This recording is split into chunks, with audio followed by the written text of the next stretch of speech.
Good afternoon, everyone. Thank you again for attending another session of the Digital Accessibility Bootcamp for designers, developers, policymakers, educators, and persons with disabilities. So today's topic, we're going to cover deafness and accessibility. So before I begin, we just have to acknowledge the CTU for the contributions that they've made. Ms. Bernadette Lewis, who is the Secretary General of the Caribbean Telecommunications Union.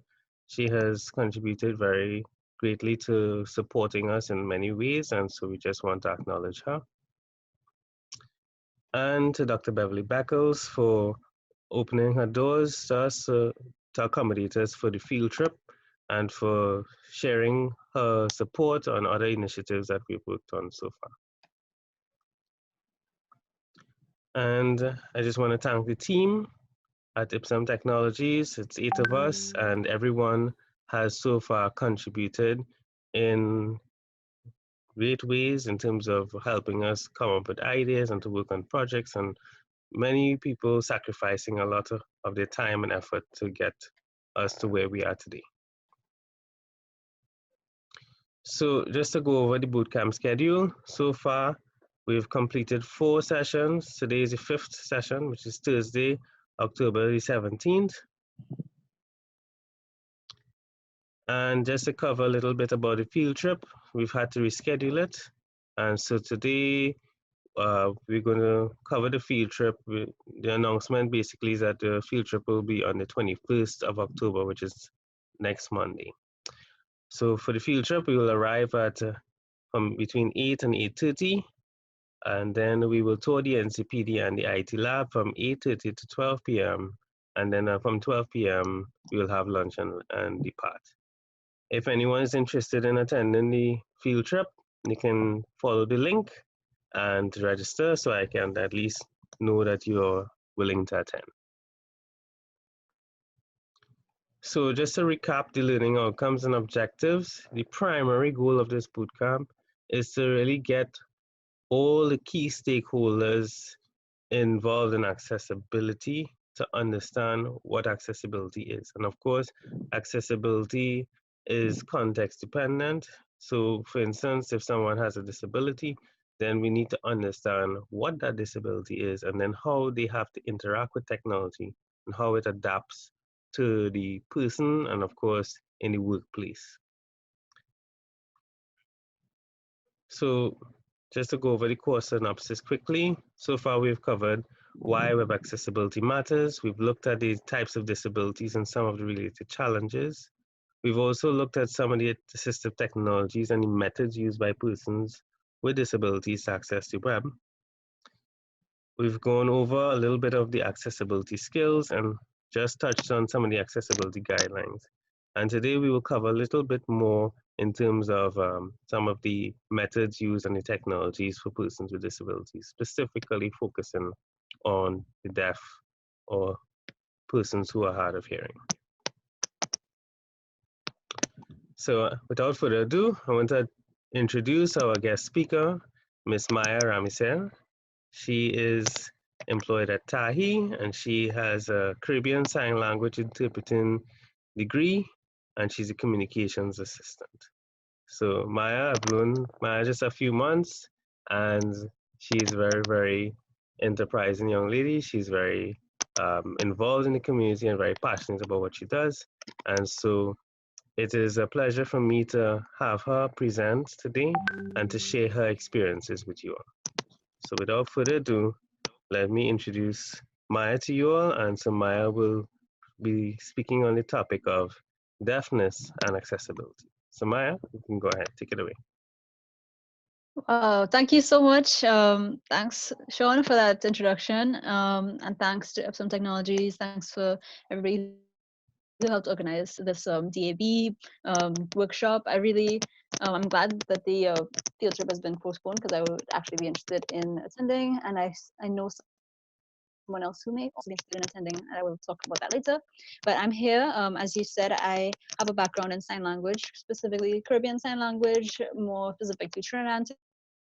Tobago, and although my background is more linguistic and language interpreting, my job and my work with the deaf community involves a lot of advocacy, involves a lot of sensitization. I'm involved in a lot of that, and I am involved in a lot of the documentation, sign language things, and of illustrating. So I use a lot of those skills for dictionary type things, for dealing with different government and ministry units like the DMU and the police service. When we go, we are the ones, the Trinidad and Tobago Association for the Hearing Impaired, that's what I say we are the ones that sort of act as an umbrella organization for the deaf community in Trinidad. So we tend to be the ones that people defer to on a lot of topics about deafness and the deaf community. So we kind of liaise with these groups. We will, for example, we'll liaise with the TTPS about any project that they're doing, sensitizing new recruits or things like that. So I have a lot of experience with talking to professionals and policymakers about how to make things a lot easier for deaf persons to access. So let's get into it. If you want to change slides, I'm going to go into the background because we have a little bit of background information that the hearing layman tends to not really understand about the deaf and hard of hearing community. So you may have seen the term hearing impaired a lot. The deaf community generally rejects that term. It is more of a medical term. You will see on a report about from our audiology results, but deaf people really reject the term because it has an emphasis on impairment, and it also kind of is a little bit reductive. The deaf community and the deaf and hard of hearing community is pretty diverse in terms of needs, because if you just, I have an illustration on the slide that shows different deaf adults communicating. One of them is using his voice. A woman is signing. Another man is signing using, you see him gesturing with his arms, but he's also wearing a hearing aid. And we see another woman with a dotted line indicating that she is watching the speaking man and looking at his lips. This image is just to symbolize the various ways the deaf people communicate. And not only deaf persons and hard of hearing persons, but we also service people who have speech or language impairments. So that can be anything from impairments like aphasia and to people who are on the autistic spectrum who are nonverbal. So those people sometimes fall under the umbrella of the same things that will service the needs of deaf people, sometimes inadvertently or not service the needs of people who are speech or language impaired. But as you can see, deaf people are not just one monolith. They don't all have the same needs, but they do share the same problem of being underrepresented in a lot of these kinds of discourses. So let's get into it. If you can change slides for me, please. Okay, a little history. So here, the first school for the deaf in Trinidad was founded by Reverend Gilby. He was an Anglican minister from England. He was a coder, a child of deaf adults. That means both his parents were deaf. So he essentially brought formal deaf education to Trinidad. Although if you go back in our history, and if you speak to some still living deaf Trinidadians, a lot of them recall sign languages being used prior to the onset of that schooling. So we would call these indigenous sign languages, and there's very little research about them. If you look at the periodical that came out recently, it was on International Day of Sign Languages. Very few people got it, but I have it here with me. There was an article called A First Signer. It was a very good article. And it has a quotation from our education policy, our language education policy, which states, "At no time in the history of education in the country has there been sufficient information on deafness and deaf education." Robertson, 2010. Okay, so it's very difficult to find information about the indigenous sign language that existed here before Gilby, but I've kind of constructed a timeline of a lot of the essentials from what we do know. So everybody following me? Everybody following me? Okay. Oh, please, Sean, can you go back a little bit? Can you go back to the? Thank you. Okay. So he essentially brought or introduced BSL, or British Sign Language, to Trinidad and Tobago in 1880. Globally, essentially, at this conference called the land conference, it was formally decided that oral education would take the place of manual education, i.e. sign language education. So essentially, we tend to look at progress as a timeline. We tend to look at progress as a sloping upward graph. But for the deaf community, it's not been the case. And historically, especially in Europe and France, historically, there was a time when there was flourishing sign language education for deaf persons, and a lot of that autonomy was taken away by this this mandated switch to focusing on oral education. Essentially, the sit on your hands policy started to take over. And we actually saw that happening, the ripple effect here in Trinidad. So we have a quotation here from a Cascade School for the Deaf student from around that time. He said, every day the teachers told me to stop using my hands in class. They told me to speak and I tried. We had to hold our hands behind our backs, but I used to misbehave. When the teacher turned her back, I used signs with the other children, but I had to do it quickly before the teacher looked around. In the yard, during break time, we used signs. So that's a deaf man who attended CSFD in the 60s. If we can go to the next slide, please. Okay, right now the deaf community is flourishing in Trinidad and Tobago. We have 3 deaf schools, Cascade School for the Deaf and Audrey Jeffers School for the Deaf. We have deaf teachers and assistant teachers in those schools. We have 2 special schools which integrate deaf students. We have 6 mainstream schools, including Eldo Blue and Eldo Brown, and Port of Spain Southeast Secondary. These are schools where deaf children are educated alongside hearing peers, and they usually have an interpreter come in and assist. We also have deaf services in churches, where we have deaf people giving sermon and deaf participants. We have 5 deaf organizations. So we actually have more than that now, but we have a lot of deaf organizations. We have Deaf Empowerment and Advancement Foundation, We Care Deaf Support Network. We have Trinidad and Tobago Association for the Hearing Impaired. We have Voice of the Deaf and Hard of Hearing, and the list goes on. They each service a different need of the deaf community. And if we go forward. Sure, thanks. So this is just a graph showing the timeline.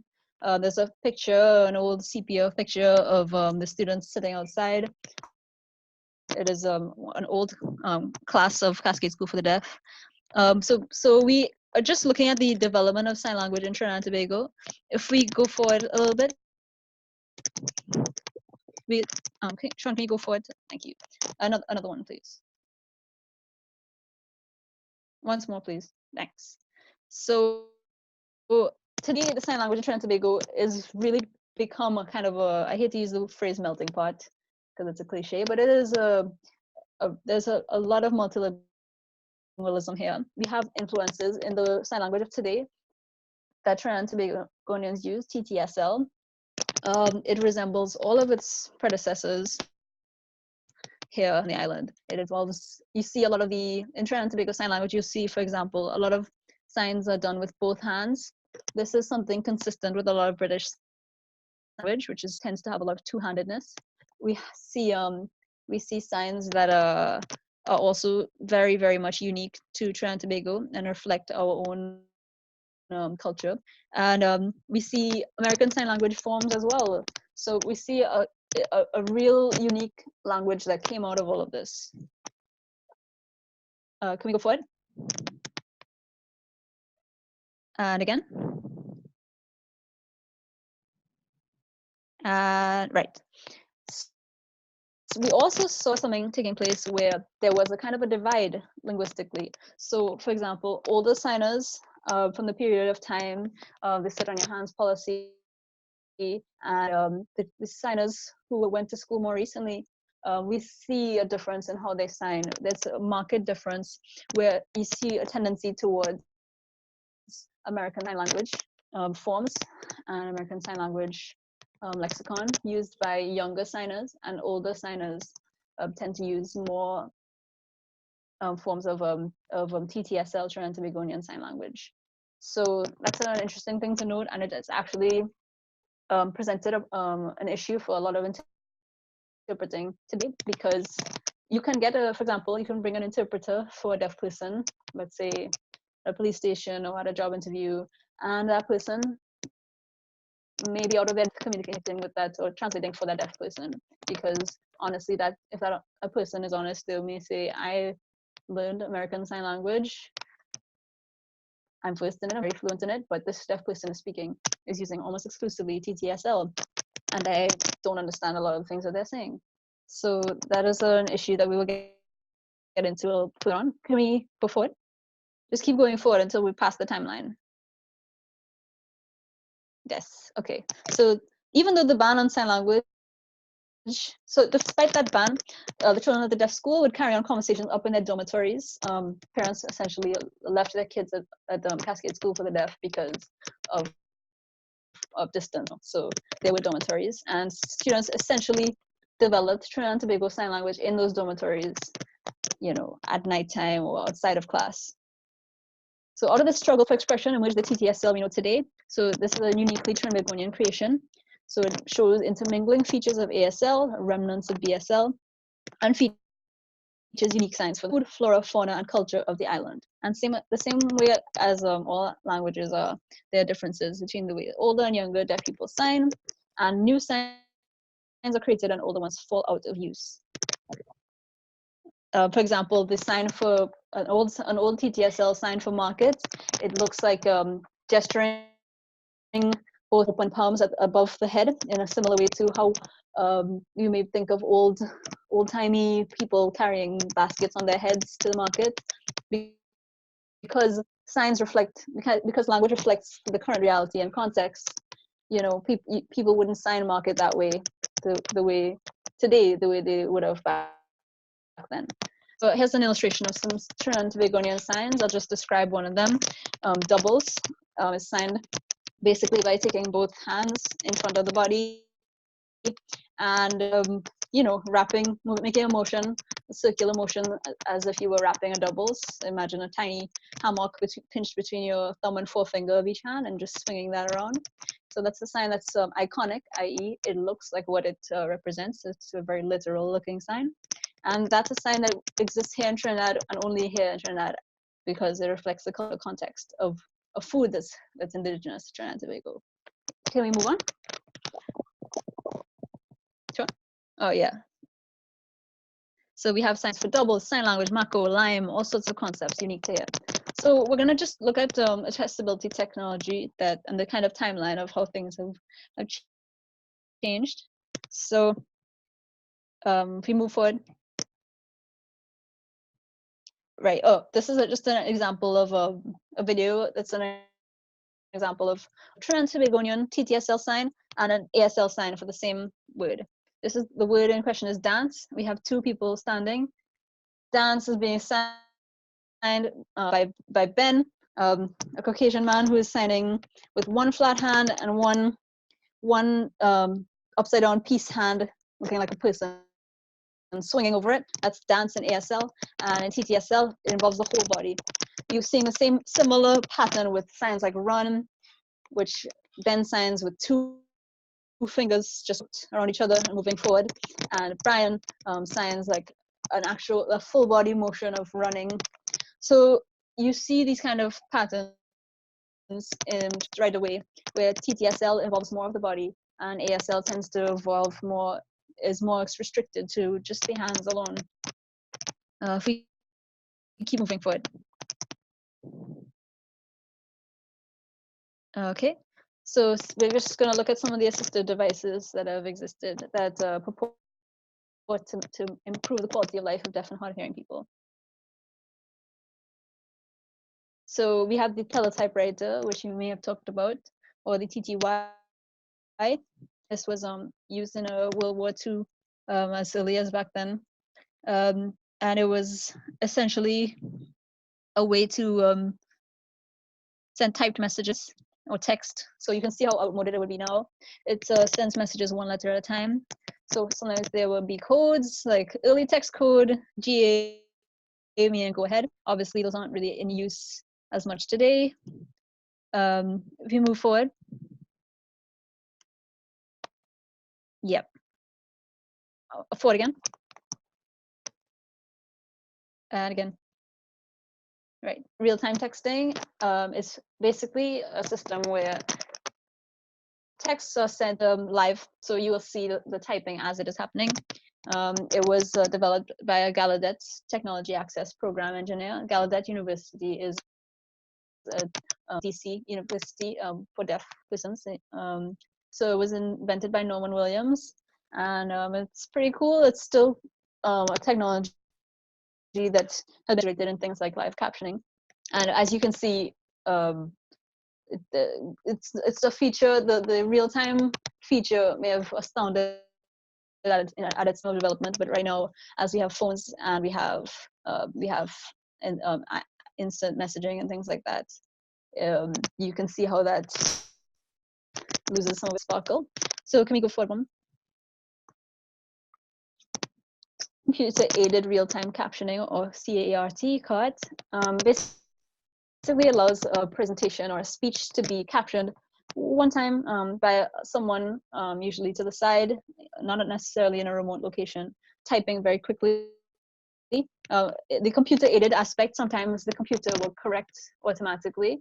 Sometimes it contains an AI which will detect based on the context of the sentence, the sentences around the utterance. It may be able to detect, okay. Hello? Sorry, I heard somebody, but I didn't really hear the gist of what they said. Hello? Okay, I'm going to proceed. So, for example, if you said a word, if you appear to have time key, but your presentation was about finances, the computer aided, the program itself may detect that you were trying to say money, and they may auto-correct that. So that's an example of a technology that still has a lot of use today. Can we go forward? We have, in terms of monitoring and safety of baby monitors, we also have, they basically connect to a camera which keeps an eye on the baby from another room. They have versions of these that are or have a pager which is just carried on the guardian or parent's person. If you go next, can you go next? So if vibrating would detect a certain decibel level from the baby and alert you that the baby is crying, so that you will feel a sense of peace of mind. The light doorbell, which is a flashing light that alerts you to someone at the door at the press of a button. So this basically is an auditory doorbell. And we also have the next. We have a vibrating one, which of portable pages. As you can see, the idea of a vibrating pager has been essentially made redundant by phones and a lot of phone technology and apps which purport to do the same. So we also have a similar technology for alerting to smoke detection, which can be installed with a wall-mounted flashing light. So you know that there is a smoke or carbon monoxide leak or things like that. Next, we also have vibrating alarm clocks, which can be placed under a pillow to wake you up. These can have vibrations of varying intensities and can be set to flash light as well. So also we used to have a lot of vibro watches on the market that you wear on your wrist and they vibrate and they can wake you up. I can't tell you how many deaf people miss appointments because of waking up at the wrong time, having to depend on a hearing person to wake you up. It can be very it can remove a lot of autonomy. But also, as we are seeing more and more smartwatches on the market, things like these also being outmoded for models that are a lot less expensive. There are also there are vibrating pages that have different situations. So these would kind of combine all of those previous types of vibrating alarms, and these are sometimes used by deafblind people. These are people who are both deafblind, and they will have, for example, a different kind of vibration alert for different scenarios. Next, today's smartphone, texting, and video FaceTime applications have vastly changed the face of deaf and hard of hearing communication. So yeah, a lot of these devices have essentially replaced multiple tools for a fraction of the price, and without having dedicated devices, that we have deaf people who are a lot more independent, moving about and navigating the world. Next. Next, we're going to go into limitations. So we're going to start talking about next again. Yeah, we're going to start talking about a lot of the special needs of the deaf and hard of hearing community, and not only needs that in terms of interpreting and things like that, but also how the onus on developers and policymakers, interpreters, and all of us to making the development process actually serve the community, not just purport to. So these are a lot of the essential pitfalls that people can fall into. Okay, so according to the World Federation of the Deaf, there are approximately 70 million people who use sign language worldwide. The population of deaf and hard of hearing community in Trinidad and Tobago is unknown, but is estimated to be between 2,000 and 3,000 persons. This estimate is actually quite a lowball estimate. The inaccuracy in reporting the amounts of deaf and hard of hearing persons in Trinidad and Tobago can be attributed to a lot of things among census issues with census questionnaires. There are also issues like many families having a kind of a culture shame about having a deaf or hard of hearing child or relative. So a lot of people actually kept a sort of invisible population of deaf and hard of hearing people who not have the opportunity to leave the house, for example, or even fill out a survey. So we are still in the process of trying to find out how many hard of hearing people are in Trinidad, because not all of them, only a fraction of them enter through the system and receive that specialized education, etc. Next. So we're going to talk a little bit about sign language variation. Sign languages worldwide. There's a misconception that I deal with a lot of time that there's one universal sign language. Obviously, there is not one universal sign language. Sign languages are natural languages. So they will press forward, please, Sean. There should be some images on the slide. Yes, and again, and again. Once more. Thank you. Okay, so where was I? Yeah, there are many sign languages. There's still a dearth of research about these languages, so we don't even have an idea of how many there are. But every couple of months, we seem to have a team of linguists document sign language in some remote or indigenous location. Sign languages spring up in language communities from varying in sizes of a whole country to just a village sign language where maybe there's a high concentration of deaf people being born in an area. Maybe they have a congenital or inherited deafness, so they would have a large family of deaf people in an area, and the hearing people in that community also just learn to sign, so they can all occupy the same marketplace, etc. So we have ranges of sign language populations. We have different sign languages, and as I was mentioning before, iconicity of sign languages. Some signs look like what they are, quite simply, like the sign for milk in American Sign Language just looks like two hands milking a cow. Here we have an illustration of two animated signs. Both of them are for the word cassava. One of them is Trinidadian, one of them is Grenadian. The Trinidadian one and Grenadian ones both are an action relating to how the cassava is processed by hand, and they both somehow look very different. The Trinidadian one involves two hands, one in front of the other, in a kind of a loose, open, C-shaped hand shape, just flipping from palms up, palms down, as if twisting some kind of a rod. And the Grenadian one involves one arm hiked up so that the hand is at the neck, and the other arm with the hand twisting in front of the elbow of the other arm. So you see variation from one language to another. Next slide.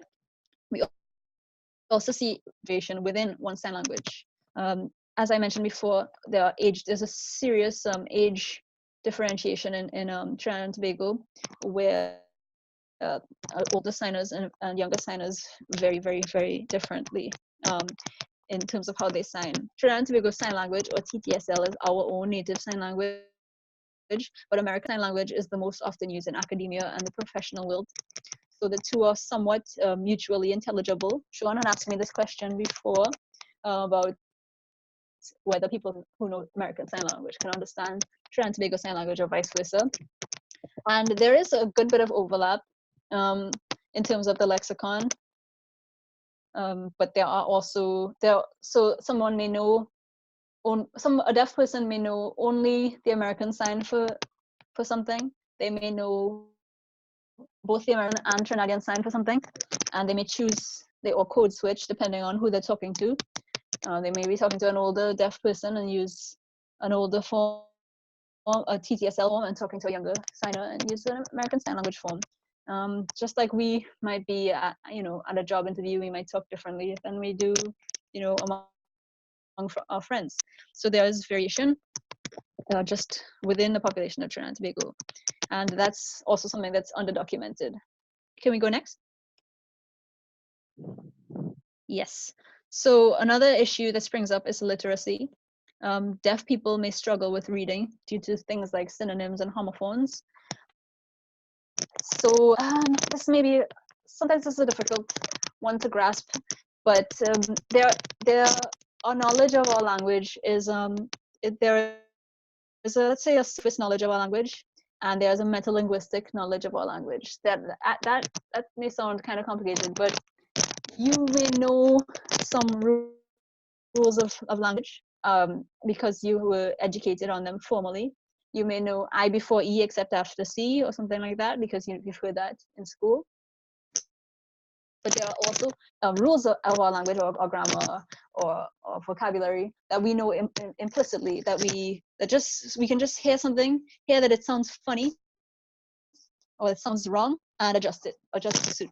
We might, we might have never heard at age 7. We might have never heard the word knives. We may have never heard the plural of knife as knives, but we may have heard the plural of wife as wives, and we may just deduce that reasoning because we just, in our environment, we are immersed in our own first language, which is spoken English.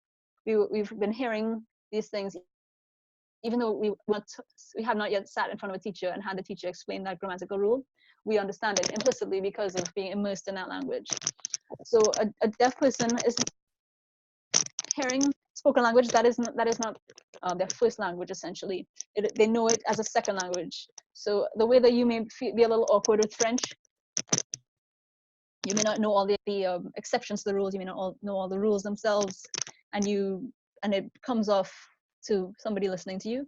The same way deaf people may be with the written or spoken English, because it is essentially a second language to them. They are not immersed in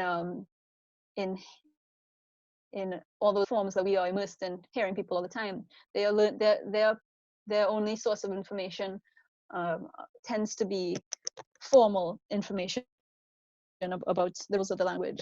So a deaf person may see a sentence like the bandage was wound around the wound, and they see the word wound twice. Essentially, they don't have context of knowing, okay, that's wound, that's wound. So we see a lot of issues with things like that. I think the book Inner Lives of Deaf Children, a deaf educator was speaking about how a deaf girl in her class came to her crying and saying, oh, my mother wrote me a letter and she doesn't love me anymore. And she thought, this is very, very strange thing to hear a child say. And she looked at the letter and it said, I couldn't love you more. And that phrase being passed through the mind of somebody who sees written English as a second language became, the kids so could not love and more, and constructed it in a way that a second language reader would, which is awkward and prone to mistakes. So the reason I've gone on this tangent really is because a lot of people simplify or reduce the problem solving of communication and bridging that communication gap for deaf and hard of hearing people, and they simplify that to, well, let's just write it down, or let's just make something that converts to text. and text and writing cannot be relied upon exclusively to serve the deaf and hard of hearing community, especially here in Trinidad, where the deaf and hard of hearing community do not have as many options for secondary and tertiary education. We have a handful of graduates of tertiary education here in Trinidad from UTT, and we do not have, most deaf adults do not write or read at a secondary school level. So, you know, it's an issue that is very easily overlooked by developers. So yeah, next please. Yeah, next again. Lip reading and lip tracking AI. Speech and writing both may be difficult for a deaf person. Similarly, there's confusion with reading on the lips. Only about a quarter of spoken English is visible on the mouth. So example, speaking the word flower and saying and speaking the word flower, you know, they are two different words. They look exactly the same on the mouth, and without the immersion and the knowledge of context, it can be very easy to confuse those two. There is some AI in development that uses footage to track mouth movements, but again, it runs into a very similar problem. B and P look the same on the mouth. We can hear that B and P and B and M are different. We can hear the hum of the voiced M, and we can hear that the lack of voicing in B and P. So, but an AI that is using footage to track a mouth cannot see that difference. And even worse with things like K and G, which are articulated within the mouth. So those things are still a long way to go. And they also rely on the deaf or speech and language impaired person to have a very high level of speech therapy training or speech therapy knowledge. So not every deaf or speech and language ed person can read lips. This is another misconception. It's a skill that is taught in speech therapy, and but sometimes because of the expense, a lot of deaf or hard of hearing people cannot read lips. So it's another thing that people assume that deaf people will be able to access, and it really will not be able to help that many people. Can we go next? Okay, sign language literacy itself is an issue here. I don't know how many of you remember the breaking news story that became a meme the other day. I'm just going to read an excerpt. Narayan Suchit was the first to alert residents about the helicopter that made a hard landing in Windy Hill, Arima. Despite his inability to speak, police say Suchit was integral to the police's investigation. Suchit doesn't know traditional sign language, but he's found a way to communicate with his community. Urvashi Tiwari Rupnarayan spoke to him and his family. So we had a breaking news report. We know that TV6 provides sign language interpreters through the Trinidad and Tobago Association of the Hearing Impaired. But of course, for breaking stories, it's very difficult to get an interpreter down on the scene, and we do not have captioning on TV6. So we had a improvised interpreting by a reporter. A lot of people were outraged by that, but the issue is that Narayan Suchit does not use a formal sign language. He does not use Trinidad and Tobago Sign Language, no American Sign Language. He uses what we call home signs. So a lot of deaf people, because they live in a rural area, they live far from a deaf school, or their parents simply don't know or have the means for deaf education, that child may grow up without any sign language, formal sign language. So their family may develop a system of signs or gestures in their house. So they pointing up, that means bedroom, because the bedroom is upstairs, for example. So his brother had to be recruited to interpret for him, because his brother understood the sign language there. This is a situation where a human sign language interpreter is useless. This is something that as yet is an issue that has not been addressed by a lot of developers, because it stumps a lot of people.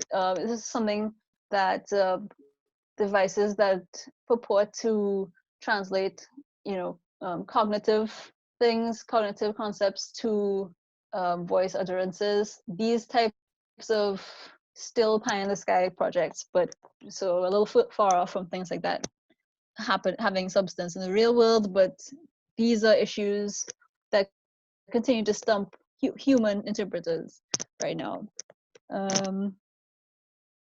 So 90% of deaf and hard of hearing people are born to hearing parents. Just a statistic for you guys. Can we go forward? Yes. Again, age variation. Can we go forward one more? Right. Deafblind communication. So deafblind people are also underaddressed in things like these. Deafblindness, for those of you all unfamiliar, is when someone doesn't have sight or hearing. This can vary because they may have a varying degree of sight or hearing, but deafblind does not necessarily mean fully deaf and fully blind. So it's a kind of spectrum. Deafblind individuals depend on their sense of touch and smell when interacting with those around us. I will give you a reading from John Lee Clark. He's a deafblind writer, and he wrote a book actually, which I will link later on. It's very comprehensive, talking about deafblind accessibility. Deafblind people use tactile sign language, which he says in tactile sign language you get about 8% of the information. You still receive the info, but you don't really get the feedback of yes, no, please, thank you, please keep talking, etc. So you don't get a sense while talking. You don't know even know if the other person is paying attention. But then there's also protactile tactile sign language, which involves signing. It's a combination of a lot of this. It does resemble sign language, except it is not visual. It involves tactile. It involves the person who you are talking to will be touching your hands and body while you produce the signs. So he described it as 360-degree information. So understanding of the signs, emotions, facial expressions, etc. You feel connected. I know you have listeners who are paying attention to you. This provides 110% full access. Protactile isn't just for deafblind individuals; it's for everyone. So he has a lot of really great perspectives on these things as a deafblind person himself.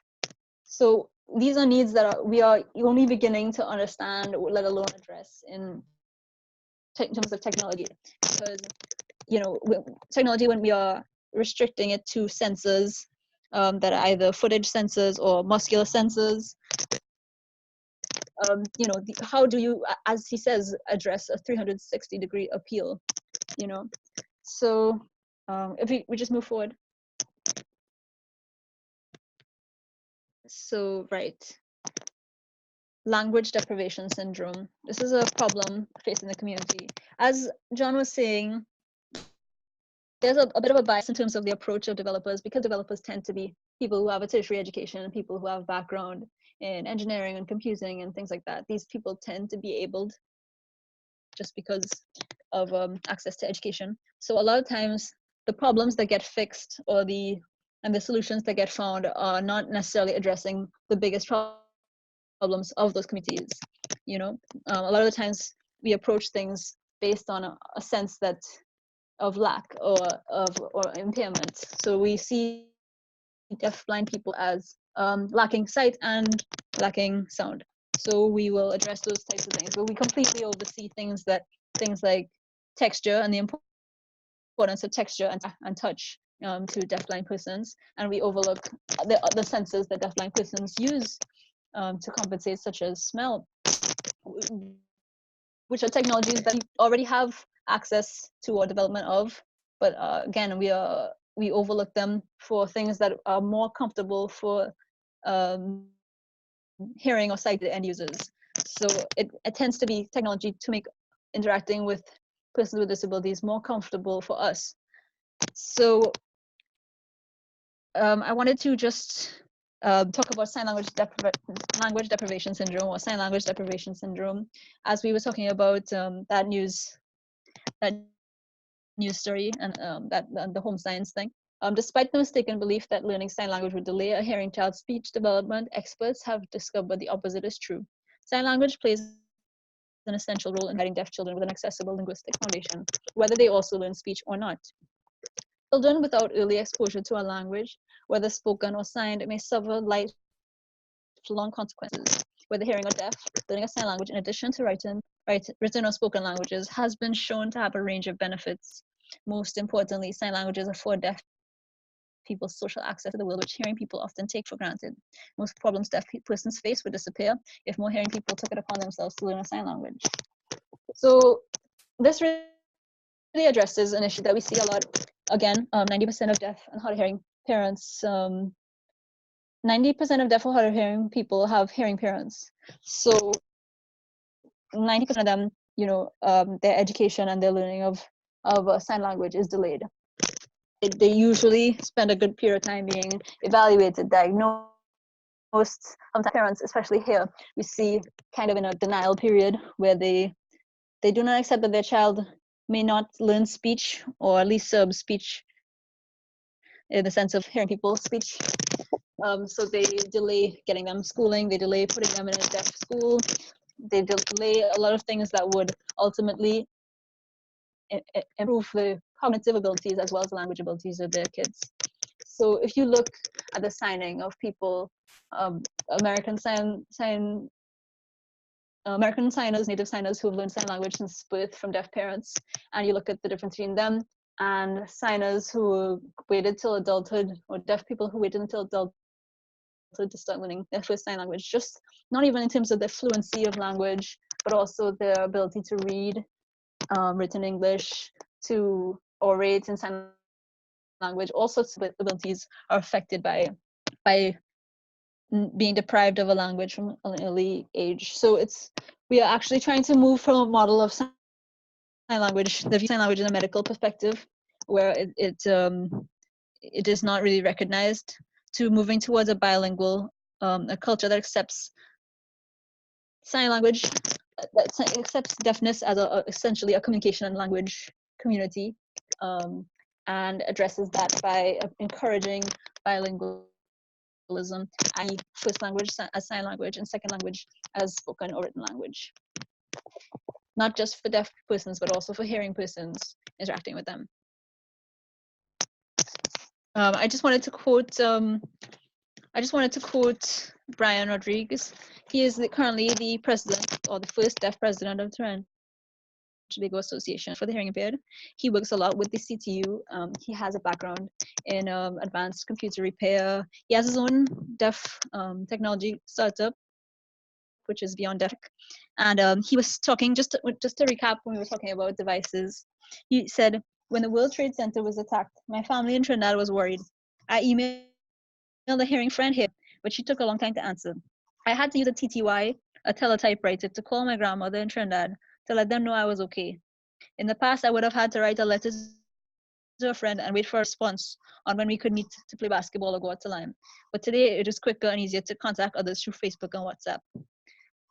He also said,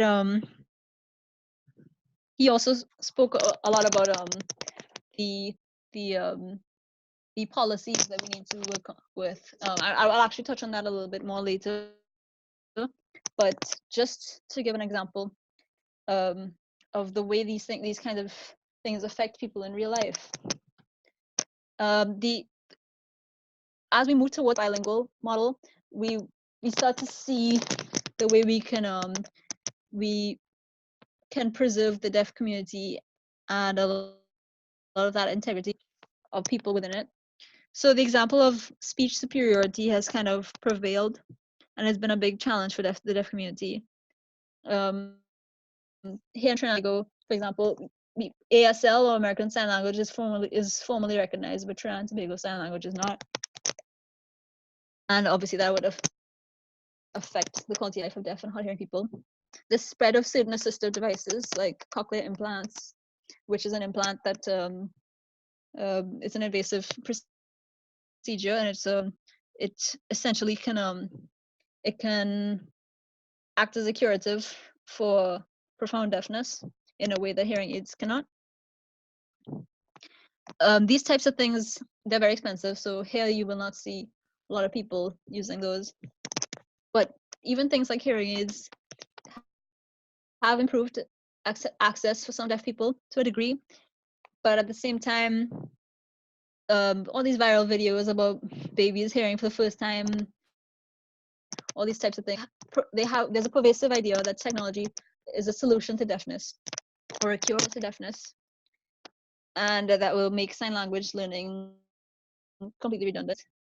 But this is an idea that is propagated by hearing people who don't see that the value in the deaf community or deaf culture. Whether or not the segregation of that community is good or bad is not my place to say. But that is essentially a problem of communication and a lack of bilingualism at the end of the day, as opposed to how it is seen as a problem of ethical problem. Speech therapy is now brought to us on multiple platforms and applications, and is no longer restricted to the archaic repeating of vowels or speech drills in a classroom.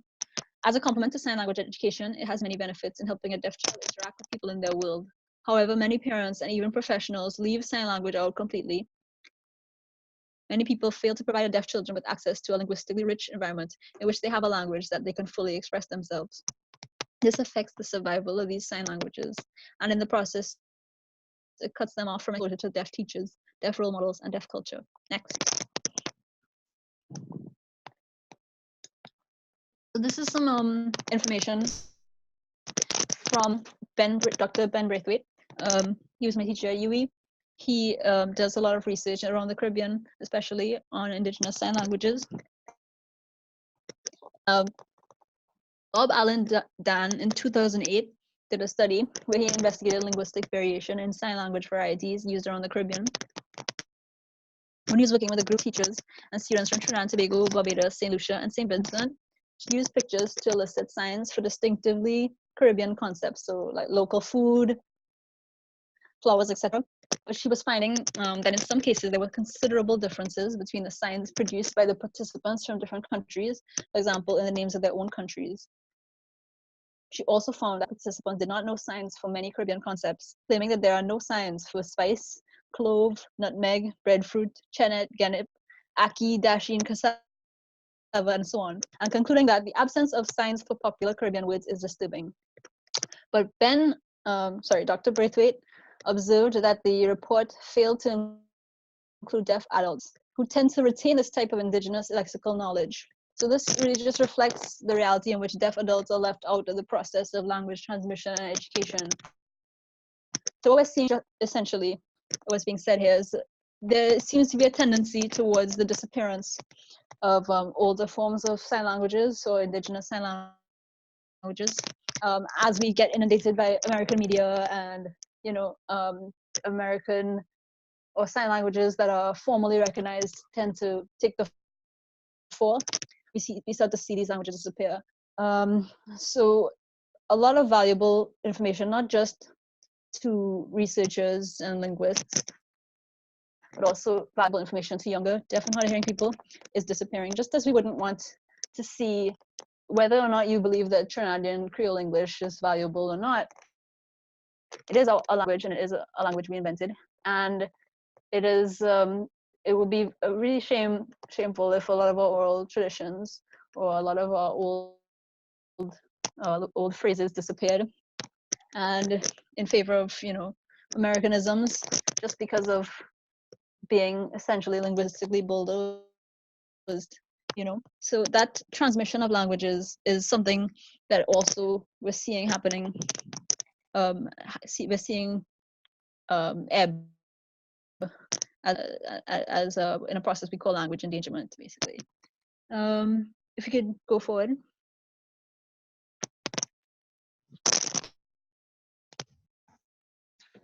Yes. I just wanted to show a video. So there's a boy here signing, wearing some black gloves with a lot of sensors on them. As he signs, a robotic voice reads out what he's signing. a girl who signs. You hear a robotic voice We speaking in convert the Chinese. speech into text, A and the guy person who is deaf with will a be able to phone read this interface. and understand it. The need to communicate and Holding connect with her niece pushed 25-year-old Roy to invent smart gloves that convert sign language movements into audio speech. Sign.io's Sign Languages to Speech Translation Glove recognizes various letters signed by sign language users and transmits this data to an Android application where it is vocalized. To change the mode, make a change mode sign using the same gloves. a man in a white Now glove it is in the device control mode. Let's flexes control his the bulb. hand and a light bulb turns on. The bulb is turned on. A girl holding a phone touches it. The interface vibrates. Dia, I love you.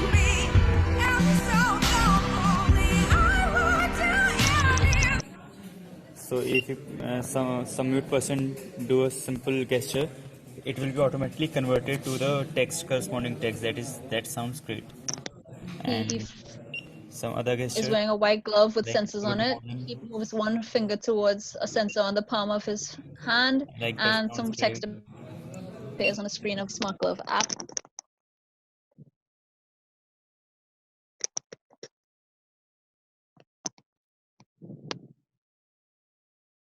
Yep. Okay. So this is just a series of videos of the whole swathe of how many startup and technologies we've seen spring up involving sign language gloves of various kinds, as well as a technology that Samsung is working on involving that is supposed to be marketed towards deafblind persons. It was kind of loud, but it had loud music. It was a real tug at your heartstrings type music with a girl holding the phone. It involves a vibration, a type of a Morse code vibration that will convert the vibrations to the vibration keys to text and vice versa, and the text to speech.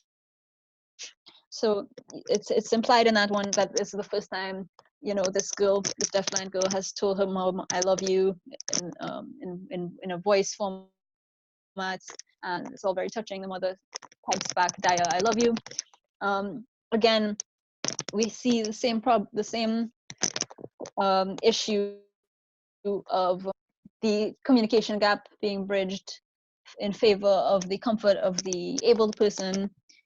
So we see again a problem of communication, familial communication, which could easily be bridged by the existing technology of protactile sign language. What's to stop the mother and daughter from using protactile sign language together? Although obviously the applications of something like this, it is very useful. It allows remote communication for deafblind people that would improve a lot of their autonomy. Maybe if they had focused more on its possible uses in bureaucracy or in work, those things make more sense as opposed to something which we are an attitude of a dismissive attitude towards communication between parents and child in sign language, which is a really pervasive attitude right now, and one that stops a lot of deaf people from really having close family ties.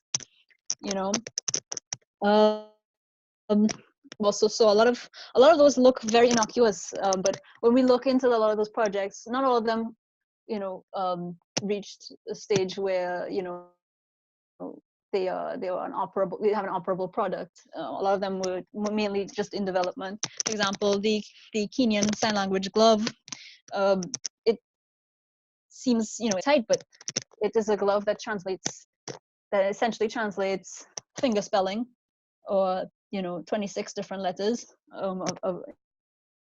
shaped by the hand, translates those two letters. So essentially, to call them sign language gloves is a bit dishonest, because what they essentially do is translate it translates spelling and not language. So again, the idea that this was developed ostensibly to help a man communicate with his niece. His niece is going to have to spell phrases to him, which is, a little bit awkward and not really a personal touch in terms of communication. That would obviously have great applications for perhaps filling out forms or for, again, bureaucratic or administrative purposes. That could be great, but it doesn't serve, it doesn't fix an existing problem insofar as deaf people tend to use finger spelling for when they're spelling out words for which they do not have a sign. So finger spelling tends to be something a little bit redundant to writing things down, So again, it's not a need it's not really addressing a need. Then we have the two first examples, which was I believe the MIT students' gloves. They are yes, the gloves are picking up and translating signs to voice, but the signs, you have to perform the signs very robotically and very precisely in order for that to be translated accurately. And I think we've all experienced the frustration as an end user using an application that purports to translate voice commands and having to alter your voice, train your voice into a very, very proper American accent in order for the device to be operable, for it to respond to your voice commands. This is a similar thing where you have to sign very correctly, and a lot of things, a lot of signing, it involves confluence. So one sign feeds into another sign. Your hands are adjusting towards the next word as you're signing, and that's part of fluency. Fluent signers tend to do that. And a lot of these apps, as they've been coded with one word, next word, they do not account for that kind of confluence, and they do not have a kind of a fluency. So again, you are signing very robotically, you're separating words, and it's not always ideal depending on the context of what you're using them for. So I'm just going to talk about a project that's being looked at right now with Dr. Ben Braithwaite, as well as Ian Danulal. He is he's our own first awardee for the Edward Minor Gallaudet Award, which is basically an award given out to exceptional deaf advocates. He does a lot of research within the region. He also assistant lectures at University of Indies in their Diploma of Caribbean Sign Language Interpreting. He does a lot of things for the community here and internationally. And they've basically been doing research in the region. And I'm just going to quote this here from Dr. Braithwaite. One of the things we did while we were there, this is in Bartica, in Guyana. One of the things we did while we were there is to visit a very small village called Falmouth, close to Bartica. In the village, there are 10 deaf people of all ages, members of the extended family. They have their own sign language, which appears to have been around for a significant amount of time. We were able to make some recordings of one of the deaf signers, Jennifer, teaching us signs.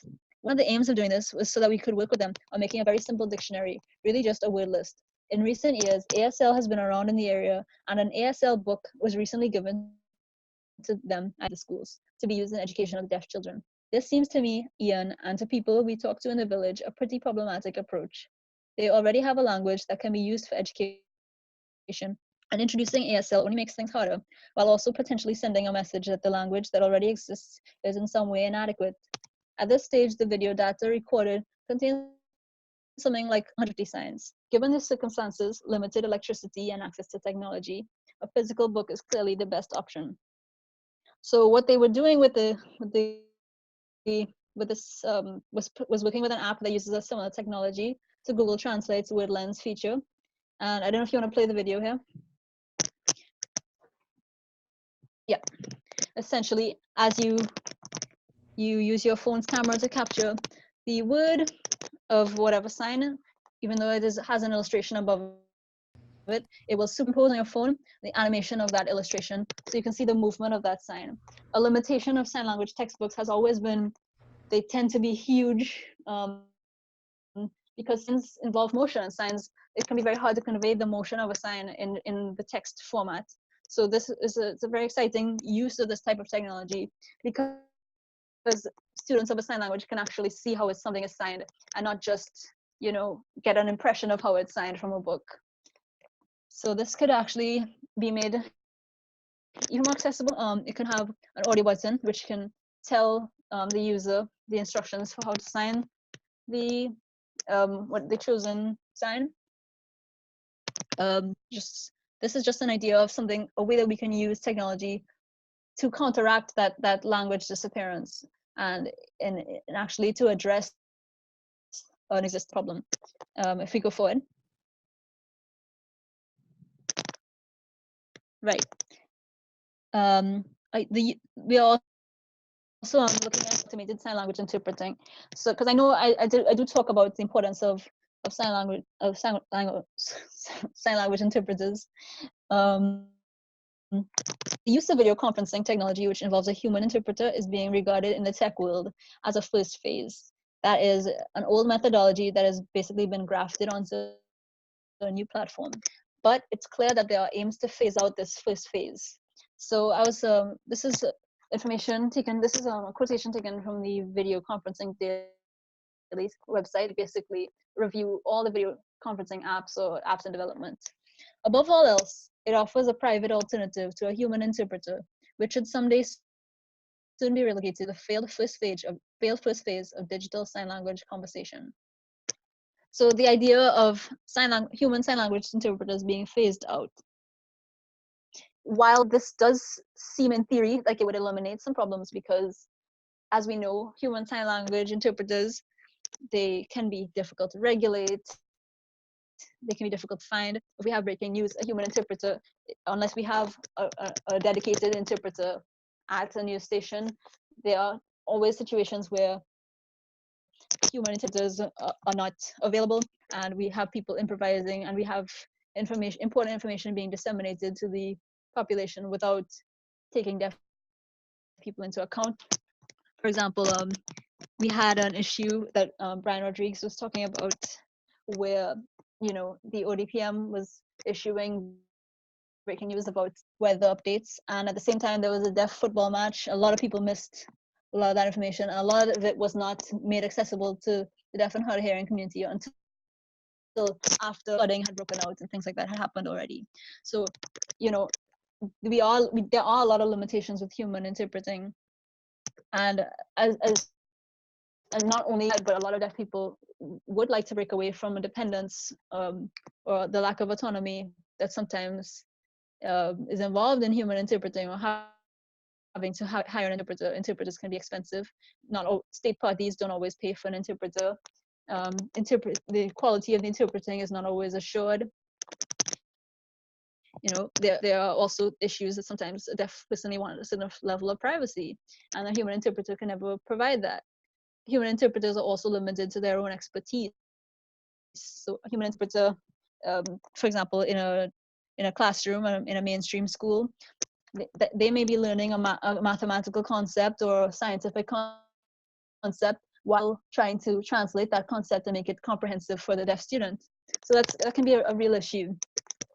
So here, the use of the more value, despite all of this phasing out, we do want to place more value on interpreters, both deaf interpreters and hearing interpreters, because the technologies that are being developed right now are attempting something very, very ambitious. All those technologies that involve sign language or try to approximate or translate sign language are attempting to mimic some very complex processes and some very sophisticated processes of contextualization, emoting, grammaticalization, parsing, and phrasing. These continue to be a significant challenge for AI. I'm just going to define those things really quickly. Contextualization, and, you know, understanding all of the utterances around the one being currently expressed, and understanding what tone to strike, what the subject is, and thus what word or pronunciation of a word or tone of a word to use. Emoting, i.e. Producing emotions while signing. All of most of those devices that we looked at just there, they were very manual centric, which I'll get into just now. Grammaticalization, sometimes correcting while producing or translating. All of these things are processes that in which it's very difficult to mimic the human touch in AI, and not only for deaf tech, but even in voice to speech, sorry, text to speech and things like that. These are things that are still in development. So we're trying to put a highlight and an emphasis on collaboration with interpreters and sign language linguists in using and consulting that expertise to develop these things. The possibilities expand when this technology is used in collaboration with interpreters. For example, in Utah, in the States, there is they were using a sign language interpreter translating the teacher's words over video conferencing for deaf students. So so here in this example, the interpreter would follow along with the day's lesson via a video call and translate both the students' questions and if he'd be the teacher's responses. This is basically like when a deaf student is being mainstreamed in a hearing school, instead of having to have a hearing interpreter come out or drive a student's, that person would basically be in the student's pocket. So these exchanges would have required some 300 daily miles of transit back and forth otherwise. So this system also can be used across the board. For example, the NYPD, the New York City Police Department, was trialing a similar kind of technology with a mobile version of that classroom setup. So the police had a dedicated app on their phones which used a remote sign language interpreter to help them communicate. So this is not the type of technology that the CTU is talking about, where there's a sign language fluent agent acting as a conduit for communication between two people. And the only pitfall I can even start to think of are things like, you know, wireless internet connection, things like turn taking in conversation. But other than that, it's a very useful tool both for the interpreter and the parties requiring translation service. If we can go to the next one. No, yeah. Integrated pre-recorded interpreting interfaces. So I don't know how much we talked about. You guys have already covered things like integration of these types of technologies into platforms and making platforms and websites accessible. But this is where we're trying to get these things to come together. Interfaces normally available only in text can be made more accessible using similar technology, with possible holographic or VR iterations in the future, which would eliminate the need for dedicated devices or things like that. For example, informational brochures, posters, and public signage, textbooks, and websites can have embedded or QR-coded or pop-up videos containing pre-recorded or pre-produced sign language translations.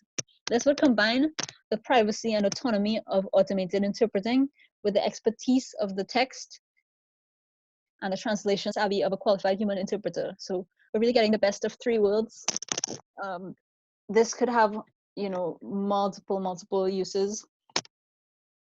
For example, the Deaf Empowerment and Advancement Foundation has already started a project where they upload these very exhaustive videos describing specific medical conditions on their YouTube page. These videos could, for example, be QR coded onto a poster, anatomical poster, and you would just hold your phone up to it at the doctor's office and suddenly, you know, have a lot more insights on a topic that if you had brought an interpreter to your doctor's appointment may not have been able to explain very well. If you had gone to the doctor's appointment, the doctor pointing to text or using a translator, a voice to text translator would not nearly have been able to make as comprehensive, you know. So these combine a lot of the the punch of all these different technologies, both in terms of human interpreting, expertise, and technology. So if you go next, you could also use something like that for maps, navigation, for anything. Imagine a deaf person being able to use ways, same way that a hearing person could use it, being able to have, you know, a video pop up, explain to them the directions to somewhere, obviously before they start driving, you know. Next, these would obviously be a lot more fluid than having even an automated avatar, you know, like they're already in development, you know, producing a string of unrelated or unjoined sign language words. That would be a lot less fragmented, a lot more natural. So our own website, the Trinidad and Tobago Association for the Hearing Impaired website, actually, we got rid of a lot of blocks of text that we had on our website, and we embedded some videos into the site of a sign language interpreter reading all these things. They have captions, and we did this because a lot of people could not understand what was in our mandate or about us. They could not understand our mandate talking about how it wants to serve the deaf community, and the irony there, we had to address that. So we have somebody there. They are signing in America. They are an American Sign Language interpreter. We versed them in a lot of Trinidad and Tobago Sign Language so that they would appear to be signing pretty naturally and accessibly. So this is something it can easily be done for not only websites like this, but also for new programs like OpenSec, where they are trying to bring CSEC math education in a very visual format. Things like that can also embed video signed content that has been pre-recorded.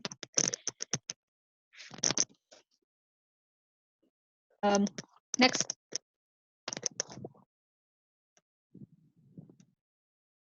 Nothing about this without this, which is basically a principle that has been in use in advocacy for persons with disabilities for a long time.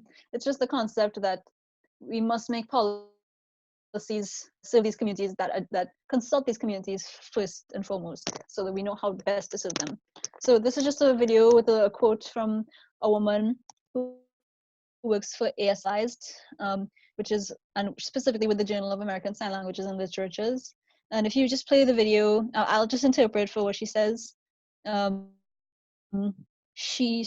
you can skip ahead to 40 seconds in the video, because she does a little bit of introducing.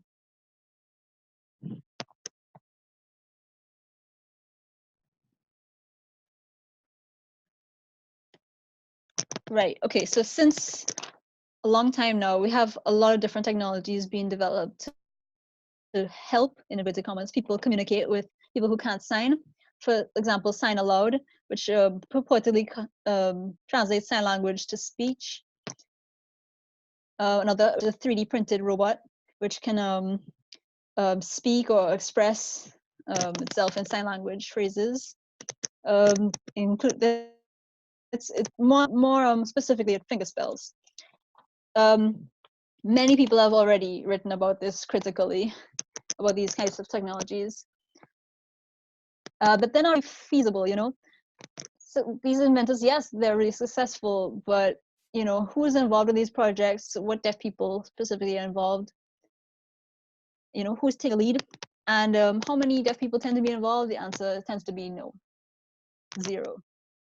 Okay, you can pause now. Yes, and go next. Right, and I just wanted to get some quotations from Brian Rodriguez as well, because he's really an expert on these types of things. If you could just play this video here. Trinidad and Tobago needs to have more technology to support the deaf community. There are so many old things that people are using, but deaf people could have a lot more access in schools, in the case of interpreting, there would be so much more access if we use technology in a better way. If the interpreter cannot come to school or they cannot come to court, oh gosh, use the internet. Get high-speed internet for the schools so that deaf people will be able to go to a lawyer for interview, for any sort of access that they might need an interpreter. Interpreter does not have to physically be there, but be able to depend on technology. Right. Another great quote from the International Day of Sign Languages periodical was when they were talking, when Lorena Ramkaran, who's a law student at UC Augustine, he was talking about deaf people in the courts, in the criminal justice system, and in the police system. Basically, in court proceedings, deaf people face a lot of problems. For example, there's a special import and significance given on the first statement made to police. You know, when a complaint is lodged or someone is arrested, and there's a lot of times this is done or this is taken before an interpreter is present, and then later on there's an with an interpreter. The first and second statements tend to not resemble, and these weaknesses or differences tend to be pointed out as discrepancies or dishonesty. You know, another issue is that deaf persons often depend on sign language interpreters when making police reports or giving testimony without knowing whether what they're saying is accurately being interpreted. And they may also have to deal with criminal justice professionals who, you know, lack the sensitization or knowledge to properly address those needs.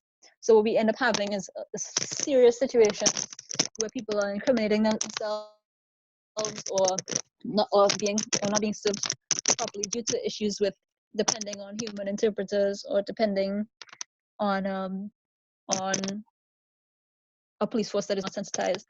So this is somewhere again where we could see technology helping that process. For example, if someone's apprehended by police or someone is being served by police do not need to use their voice to read rights. Then their rights, we see a lot of time the simply writing down on a piece of paper and showing it to the person. Again, that does not always suffice.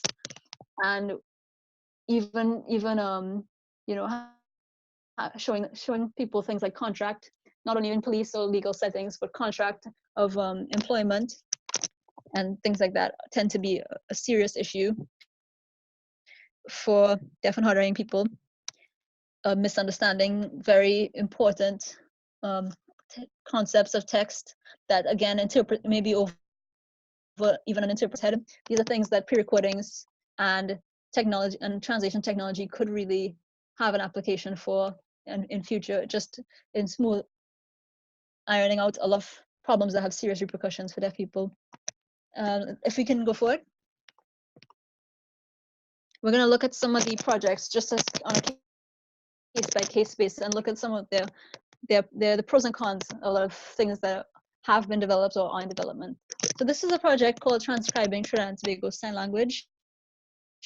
It was done by Ritesh Sahadeo, who was electrical and computer engineer and member of UWE's robotics club back in the day. He actually received an award for this. Never actually came to, you know, again, we don't have a product in hand, but he did begin programming something which transcribes Trinidad and Tobago Sign Language. The application of this was more for linguistics purposes, because as he consulted Dr. Braithwaite at UWE, it became apparent just the scale of that and the ambitiousness of such a project became apparent. Here's a quote from him: "Sign language is a complex structured symbolic form of communication involving manual and non-manual expressions that are conveyed simultaneously." Cooper, 2011.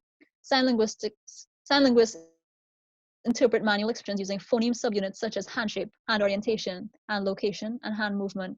This project investigates the identification of hand shape and hand movement in manual expressions based on camera and distance information acquired from Connect, using the Connect software, basically. It focuses on a non-tracking method using motion history images for the recognition of isolated signs. So basically, an algorithm was used that segmented signs within a continuous sentence to recognize signs that were being produced or expressed expressed, and they tested it. They consulted the TTSL dictionary from the Ministry of People and Social Development back in 2007.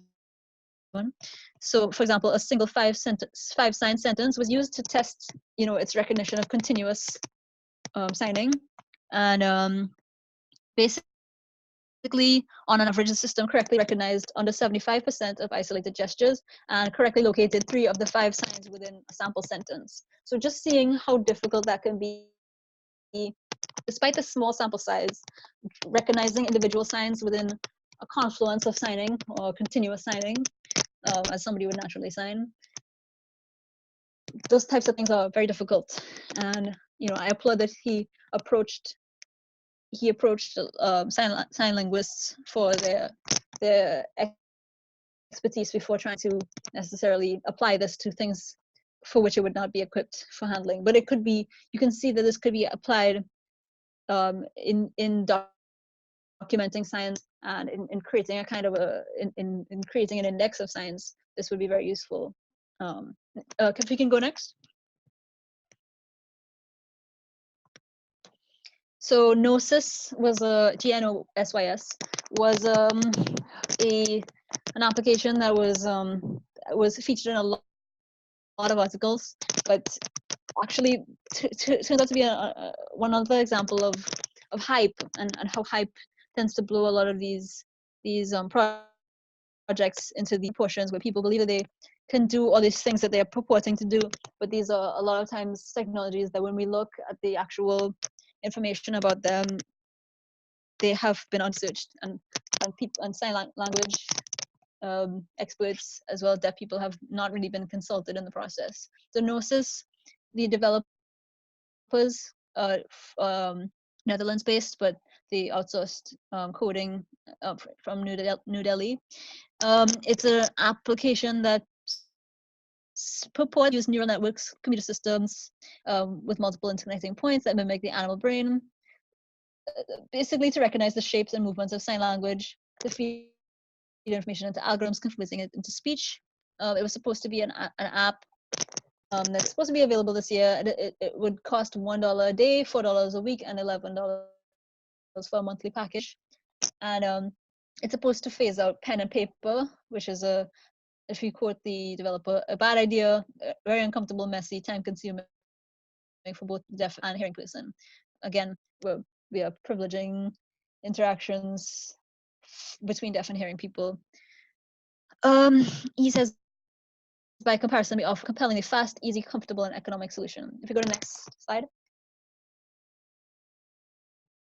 Right, so it was showcased as being able to be used on multiple types of devices. It said that it could translate any sign language. Obviously, that was probably a future conjecture because the amount of sign languages there, that would be a very ambitious project.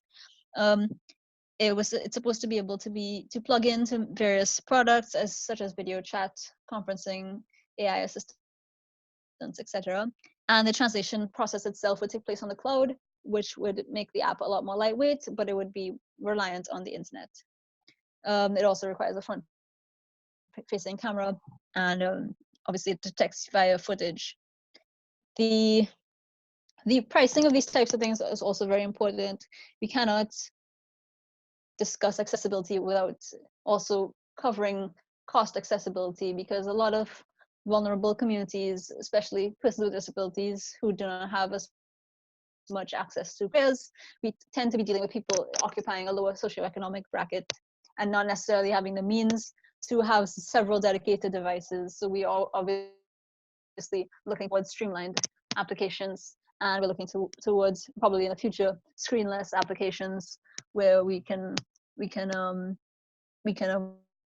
avoid using to have devices altogether. Back to just to mention the Falmouth sign project, the one where you use screen capture to superimpose animations of signs.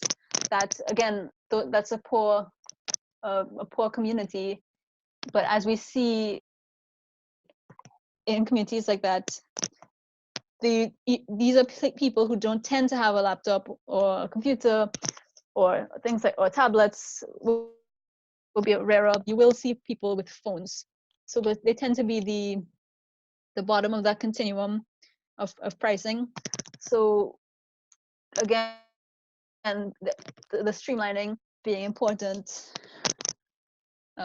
comes in again. If we can go to the next one.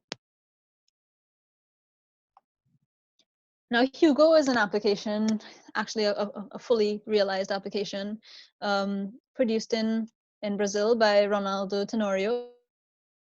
It translates spoken words into Portuguese, using into Portuguese sign language, using an avatar named Hugo. Hugo can use audio recognition or text as input. One thing that's very unique about Hugo is that the avatar uses hands as well as non-manual markers. That's example, facial expressions, body movement, anything that isn't just the hands. As I was saying before, a lot of these applications tend to be very hand-centric, very manual-centric. This is a pitfall of not consulting with deaf people or sign language interpreters or sign language linguists, because again, sign language is not only, it's very insidious myth that sign language is just the language of hands. It involves mouth shapes and mouth morphemes, eyebrow raises, facial movements, and in some cases body movements, especially with sign languages like Trinidad and Tobago sign language. So for example, differentiating between the sign for cousin and the sign for kirep, that would involve looking at the mouth, and so that can be we cannot stress that enough, how important that is. So his design takes that into consideration. He does facial expressions, and he uses mouth shapes as well as his hand shapes to differentiate words. His design also has exaggeratedly large hands and exaggeratedly large heads, so these types of things feature really not as important to see, the shape of a realistic torso and all those things. And his design also is a little bit cartoony because the app is geared towards education and young people especially. It boasts that it processes about 6 million translations a month. This is an app that's actually growing, and they add new vocabulary as well as grammar structures to the app and to its translation library, which is constantly being updated. So this is something, again, where feedback and input from the deaf community is actually contributing to the app growing and staying current, which is very, very important. If we can go next. Okay, so Google Gesture and AI have gotten a lot of publicity. I'm just gonna breeze through its description here. Google Gesture is an app in development which uses electromyography to analyze the position and muscle activity in both your hand and forearm. This essentially reads whichever sign you're making. It involves a pair of wearable wristbands which track emotions and send them to the gesture app, which translates emotions to speech in real time. Supposedly, this will compensate for the difficulty in tracking hand movements using footage, because footage can be unreliable. We know that footage can be blurry, footage can be laggy when fingers are obscured or off screen. When someone is gesticulating, their hands are going to move out of frame, and that presents a real problem for readers that use footage. Image quality being low, image being too dark or exposed, either way, that lack of balance is going to throw off a reader. And that can really limit the options of the signer, especially if they're conversing on the go. I can't tell you how many times I've been in a conversation with a deaf person using a phone, and they're using one hand to hold the phone, so they're signing with one hand. And as a non-native signer, it is difficult to understand. It may be easier for them to understand seeing someone sign with one hand, but again, even they will have problems with that sometimes, because a lot of signs involve with hands. So again, that's an issue that a lot of developers don't take into consideration. The new system detects, so the aspect of this application involving the band around the arms is more of a future conjecture. They haven't yet developed this part as much. Right now, their system relies on footage. the new system detects the palms of hands in footage and then focuses on that area, mapping the hand by identifying 21 coordinates at points such as the base of the palm, the base of each finger, the finger joints, and the fingertips. So this creates a kind of a 3D skeleton map of the hand in motion. So the team manually annotated about 30,000 images of hands with these coordinates, so the algorithm can identify the same points in new constructions. So students at Berg School of Communication in Sweden designed the app with the aim of helping ease communication for those who do not know sign language. Again, you're seeing a kind of prioritization of easing the comfort of the hearing user. Not necessarily, again, this is another hand-centric app. It doesn't seem to read faces or manual markers. So if we can go to the next slide, please. It's just more about Google Gesture. I actually have a little bit of a review about Google Gesture. Actually, The Atlantic had a great article called Why Sign Language Gloves Don't Help Deaf People by Michael Erard. And he said the first intended to make interactions between deaf and non-deaf people easier was announced in 1988 by the Stanford University research team of James Kramer and Larry Leifer. It was called the Talking Glove, and the entire system cost about $3,500, not including the price of the cyber glove itself. So, I mean, we've seen these things get cheaper and cheaper as technology is streamlined. And, you know, that glove in 1988 was very, very rudimentary. Now we have in 2016, the two University of Washington undergrads, Thomas Pryor and Naveed Azori, they won that Lemelson MIT Student Prize. Those are the two boys that we saw in the beginning of that compilation of videos just now. For a pair of gloves that recognize rudimentary ASL signs, their project called Sign Aloud, again, the app that we saw the lady signing about, that was covered by NPR, Discover, Bustle, and other outlets, but it was also answered by vociferous complaints in blog posts by the linguists of, well, various deaf and hearing linguists. Initially, I didn't want to deal with Sign Aloud, the UW project, because this has been a repeated phenomenon or fad, says Lance Forche, who directs the ASL program at UW. I was surprised and felt somehow betrayed because they obviously didn't check with the deaf community or even check with the ASL program teachers to make sure they are representing our language appropriately. So they wrote a letter, actually, with input from the deaf community and experts. So this is what part of what they said in that letter. The Sign Aloud gloves and all the sign language translation gloves invented so far misconstrue the nature of ASL and other sign languages by focusing on what the hands do. Key parts of the grammar of ASL include raised or lowered eyebrows, a shift in the orientation of the signer's torso, or a movement of the mouth, reads the letter. Even perfectly functioning gloves would not have access to facial expressions. ASL consists of thousands of signs presented in sophisticated ways that have, so far, confounded reliable machine recognition. One challenge for machines is the complexity of ASL and other sign languages. Signs don't appear like clearly delineated beads on a string. They bleed into one another in a process that linguists call co-articulation. So again, this is what I was talking about before. Another problem is the lack of large data sets of people signing that can be used to train machine learning algorithms. Again, they tend to be one person or a team of people signing for the machine to keep those signs in its database, and its recognition database. And what that ends up doing is idiosyncrasies of one person's way of signing get superimposed onto the entire application. And it doesn't seem to recognize regional dialects, differences in voices. You know, if you see the way that one person signs, you know, hi or hello, and maybe that person, you know, does it with a little bit of a flourish, it's never going to, it may not be able to, since it's using a sample of one person, understand the variety of ways that people will sign hi. So that's just another issue. In terms of the scope that these things have. So 3D hand perception in real time on a mobile phone. Our solution uses machine learning to compute 21 3D key points of a hand from a video frame. Depth is indicated by scale. So as a person moves their hand forward and back, the fingertips further back are mapped darker, and further towards the camera are mapped lighter. So again, we're seeing these things, again, focusing on hands. If we go to the next slide, please. again, so we have a quote from Ahmed Khalifa from the Hear Me Out podcast, where deaf people are reviewing different technological things. Basically saying it's about your facial expression, it's about your body language, it's about the tone of voice. And what I mean by that is the speed of signing making a difference to what you're trying to say and interpret. How an algorithm is able to determine the angle of joints. Sorry, when I watched this, I was mainly focusing on hand gestures only.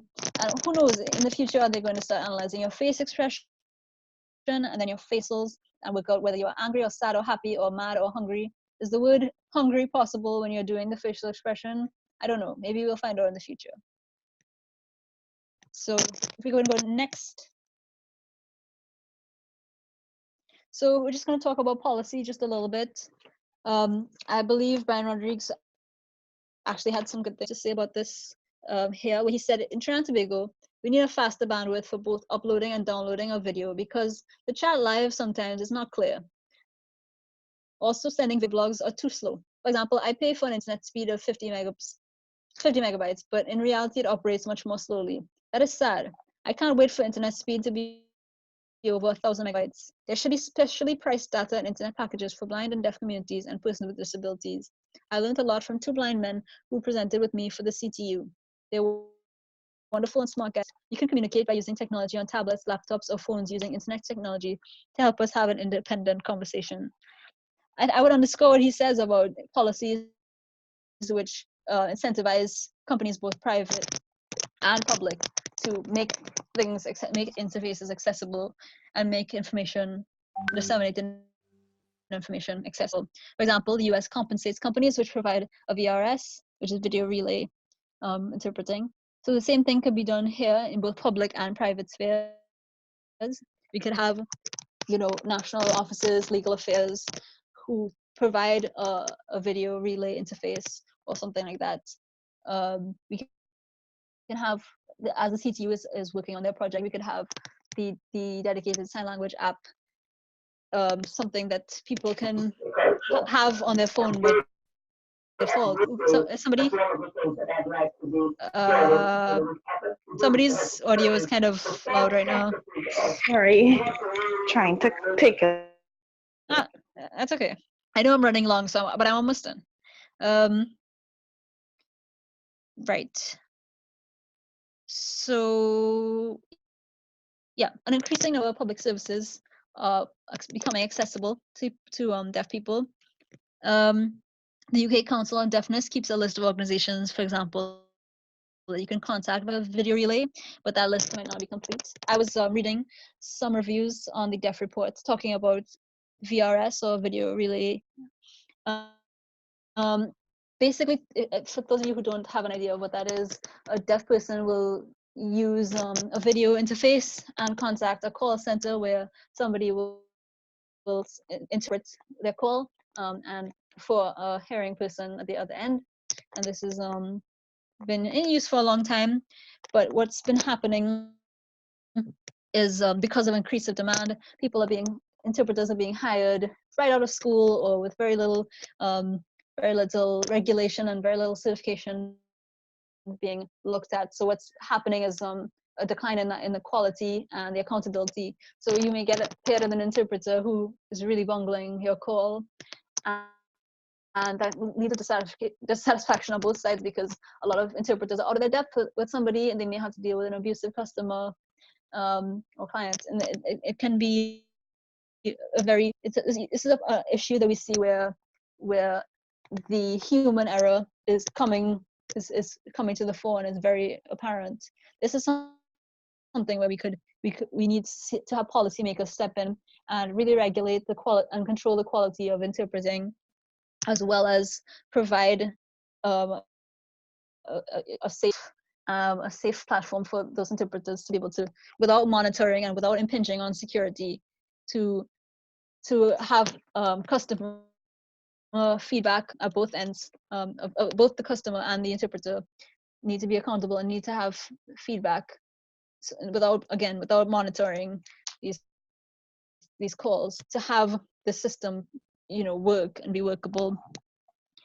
Again, we will see a lot of a lot of best changes to policy will also be, again, in education and getting sign language to have a more recognized status, to have a more privileged status, where people will be able to, where a lot of these communication gaps won't even be an issue, because again, we are far off from perfecting a lot of these technologies. While they are workable or operable for a lot of professional or educational or research purposes, using them for a lot of more personal things tends to still be, very, very difficult. And until then, we will still have to rely, or deaf people will still have to rely on a human interpreter for a lot of things that hopefully in the future they will not need to rely on. I also wanted to highlight, just before I close off, I just wanted to highlight an application in development called Motion Savvy, which is they actually a lot of the team this is an app that uses leap motion technology, which is basically a tablet which has a case, and the case has a leap motion sensor which senses the movement of hands. This is a basic sign to speech, speech to text, and a visualizer. So it will show a mirror image of whatever you're signing.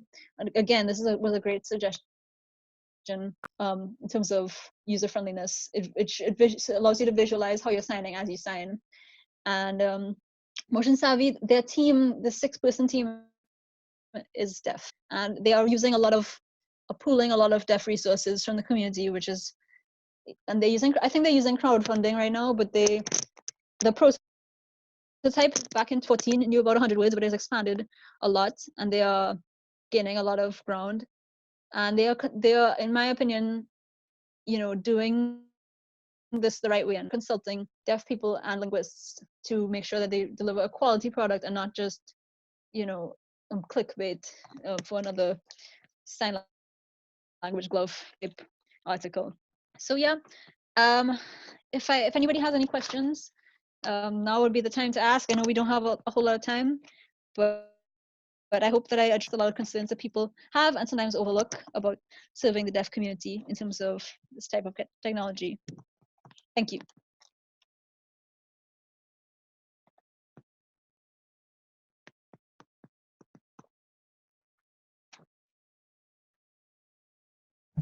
So Maya, thank you very much for your comprehensive presentation on the deaf and accessibility, and I really appreciate all that you shared.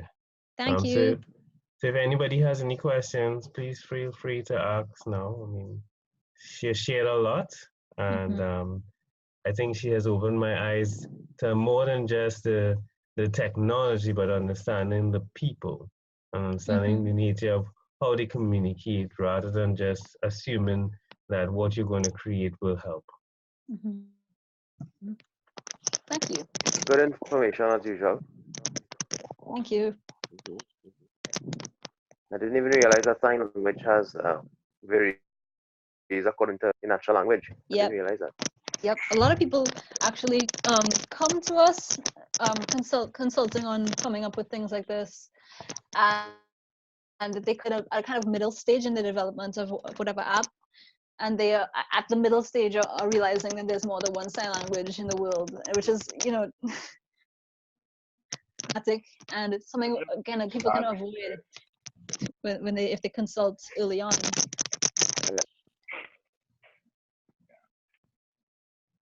Hi, Arnaldo. Hi, Arnaldo. Thank you for that. I feel like there's like a lot to process, which is a good thing. I echo everyone else's remarks. That was fantastic and concise yet expansive. Thank you. Yeah, I think I need more time to process. That's fine. That's fine. Same here. Yeah, it's a lot, because again, because there's such a lack of information about the deaf community and such an insular community, we spend a lot of time covering just the whole background, and a lot of basics have to be covered before we even get into the nitty-gritty of it.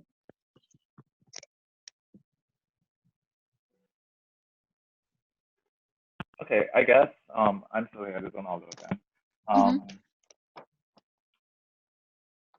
Yeah, I don't know if this is a bigger question. When it comes to, because I think from your presentation, what I've processed is that, again, access to language varies within deafness. So when it comes, for instance, to designing more accessible websites, or in my instance, I do individually and what I do professionally is actually events. I guess I'm like interested in how, I guess like if there's like guidelines that that exist for how one can make a more accessible experience to share public space, as well as to access information that would lead to them sharing the public. Right. Okay. Well, actually went over a little bit of this when we talked to the TTPS, because we were designing kind of a visor or a way for a paper format way to ease communication between police officers and deaf people, and we always emphasize necessity, uses of images and icons. When you cannot have sign language or cannot have everything translated to sign language directly, it can really help to use very clear images. Just like if you were designing a website that was very accessible for blind or visually impaired people, we would want text, readable text. You want text to be large. You want high contrast with. You have to remember that deaf and hard of hearing people tend to be, who are not deafblind, tend to be very. They respond very well to icons. There's actually an app that's already been developed called Signally, which is like a keyboard of ASL for the phone, and they're actually trying to get Unicode certified official signs. So I think they have some of them, but not all. But until we have something like that, again, avoiding superfluous text, avoiding you really could help you to consult an interpreter or a deaf person, because there's something that we refer to called deaf way. Deaf way refers to a way, if you I am a member of a lot of committees with deaf people and things like that. So if you text with deaf people or communicate textually with deaf people, there's a way that they type or write. It doesn't involve a lot of link words.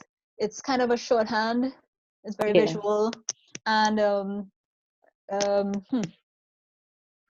can give you an example, but if you consult somebody on that, it would really help, because it avoids a lot of the confusion. A lot of time we will post our Facebook page or the Association for the Hearing Impaired Facebook page, and even though it's written in text, we'll still have people asking questions about it.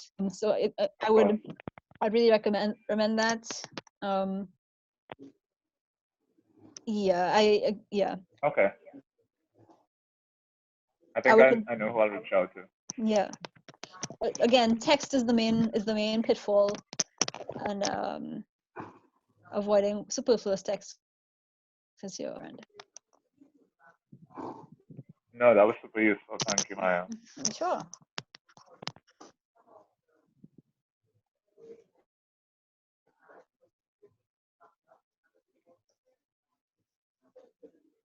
Any other questions? I will try and answer to the best of my abilities. I'm not super qualified in technology or ICT type things, but I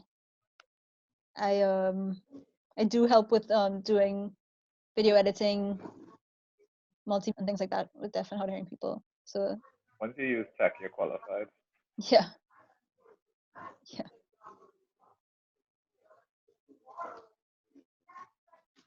Your presentation was very good.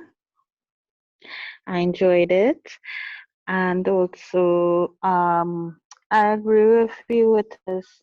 I had a experience with where I was a victim of crime, and one of the things we were discussing is that if a hearing impaired person have to, I'm visually impaired, if a hearing impaired person has to make a report, the charges, what they were telling me is interpreters. It's one of the challenges they face, you know, somebody to interpret, to make the report and whatnot. So I'm glad that you highlighted that, and that is so, you know. And I also have a cousin, he is hearing impaired, but he does hear. But you really, when you're messaging him, how do you want your hair done, you really have to write shorthand. That's very, very you true. might phrase that like, you might say, your hair will want what style. You may restructure. Like say, I want my hair braided, or cut in steps. You have to tell him that. You might say in shorthand. You might say, I want hair braid, and then you might send a picture of an example of how you'd want it to be. Yes, and you do, and also too, you also had to. He understand lip reading as well. You know, he has all his subjects except English. Right, that continues to be a challenge for a lot.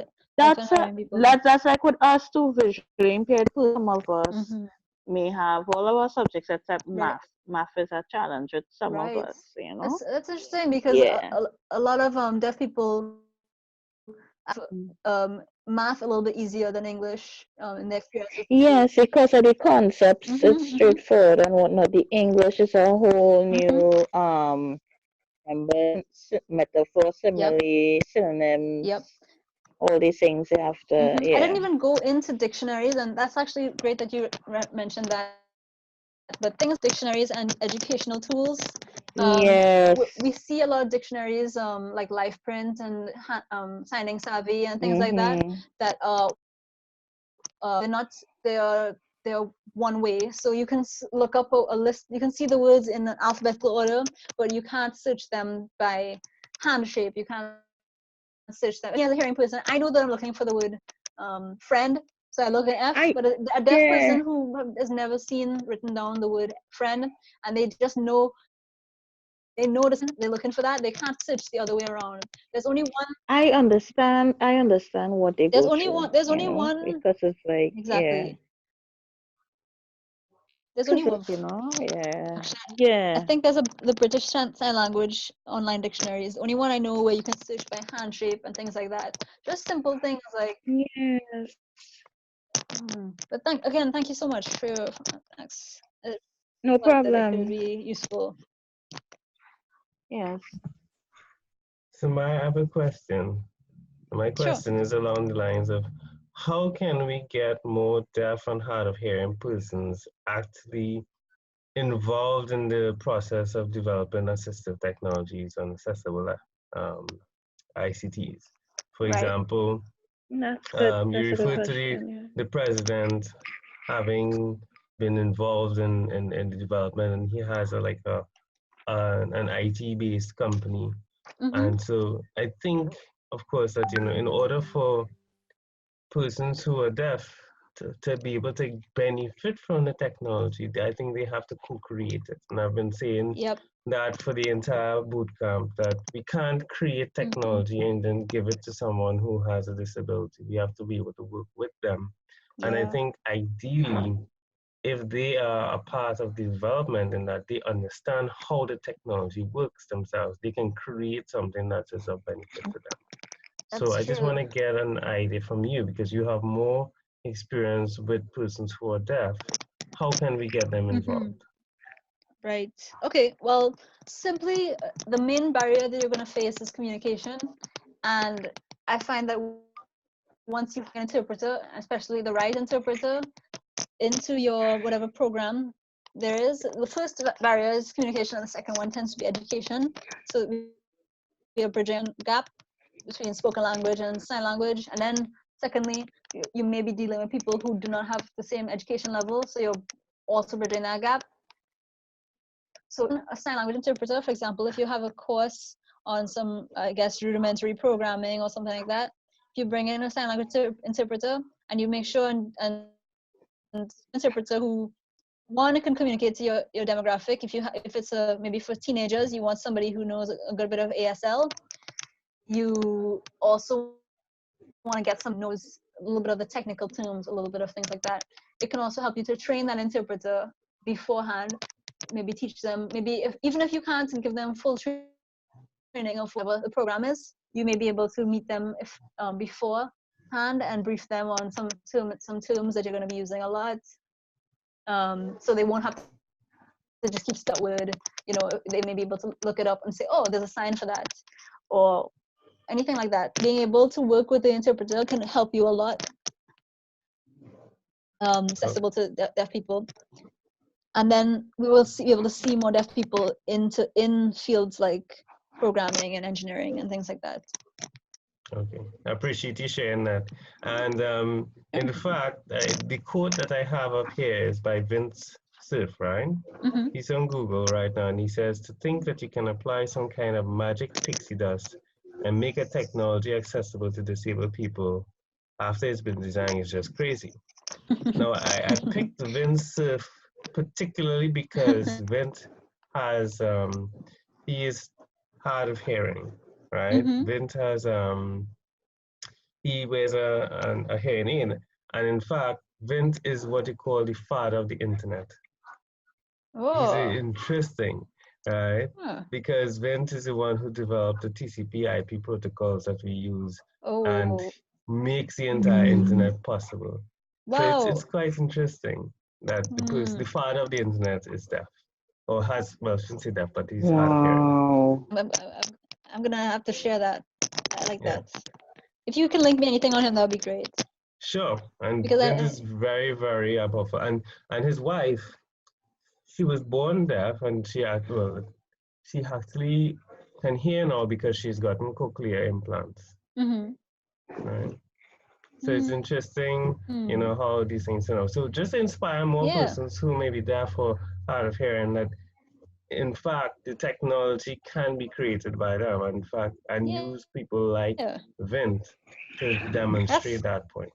That's really awesome. It's really great to have deaf role models, because I mean, people who are like Instagram famous now, you have Nal DeMarco and stuff like that, but it's very nice to have deaf people in Trinidad who may be interested in things like this and just see it as impossible for them to see somebody, an analog of themselves in somebody else like that. Thank you. Right. You're welcome. So my question comes out, does anybody else have any further questions, or now's your time to get it in?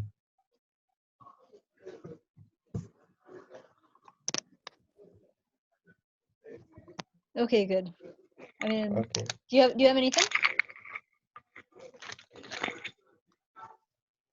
Okay, so I'm not hearing anybody saying that they have any further questions. So okay, I'll take that as a good sign and not. Yes. So we've had a very long session, and I appreciate all that Maya shared. So good job, Maya. Like one good job. Okay. Yes. Excellent job, Maya. So we can, I guess, now close the session off. So thank you everyone for coming out and for listening to Maya, and thank you, Maya, for sharing all that you've done. So thank you guys, and thanks Ipsum Technologies for hosting. No. All right. Good night, everybody. All right. So have a good night, everybody. Okay, good night.